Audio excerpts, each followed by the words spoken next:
Babirye Babalanda nga nze akola ku nsonga ez'obwa pulezidneti. Bishop Kajoba yayogedde nti ensi eno erina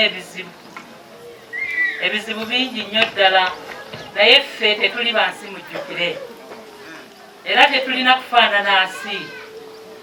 Ekintu kyonna ky'okola buli lw'okikola nga mu butuufu newankubadde oli bw'omu sigala ng'oyimiridde. Era nyongera okubagumya nti nange eri gye ndi ne bwe naasigala obw'omu naye nga ndi ku kituufu nja kukikola mu butuufu bwakyo.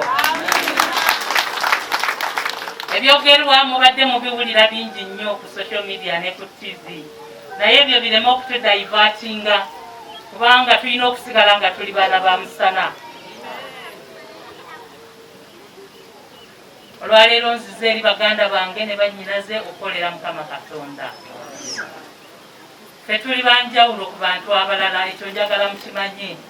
Amazima galina kusigala nga gayimiridde era nga mazima gennyini. Era y'ensonga lwaki ebyo ebibadde byogerwa ku mativi ne ku radio nze tebisobola kunzija ku mulamwa. Okuggyako oli ng'avuddeyo n'obukakafu obulaga nti kituufu Babirye Babalanda yakikola.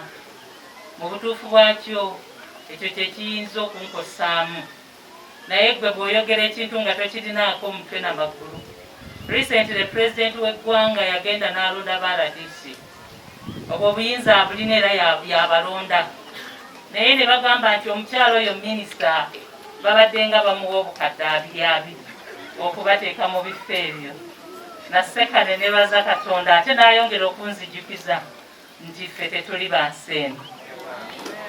Leka boogere naye amazima gajja kusigala nga mazima. Nkyebaliza Katonda nti tukyayimiriddewo n'okunywerera ku mazima nga bwe galina okubeera. So mutwale ekyokulabirako kyange. Bishop yakyogedde wano nti ensi tegenda kubaagala.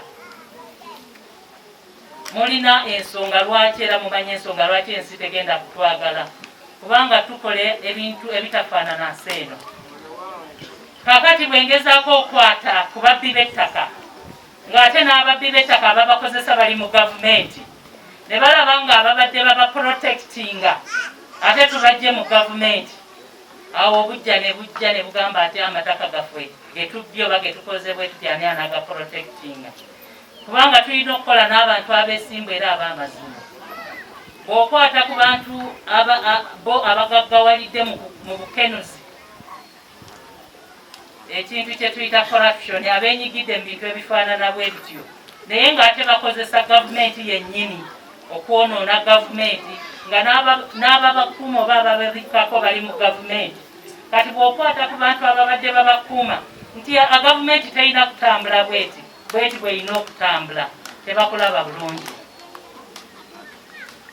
Kyembagambye nti ne bwe naasigala nga ndi omu naye nga ndi ku mazima sirina kijja kuneeraliikiriza. Nkimanyi nti empeera yange teri ku nsi kuno, empeera yange eri mu ggulu. Lumu nina okukkiriza nti Yesu Kristo aligamba nti obadde muddu mwesigwa. Kale bannange abooluganda tusigale nga tunyetera nga tuyimiridde, ate tukolenga ebintu byonna mu butuufu bwabyo. Ekyo si kye kyandeese abooluganda nazze kuzimba.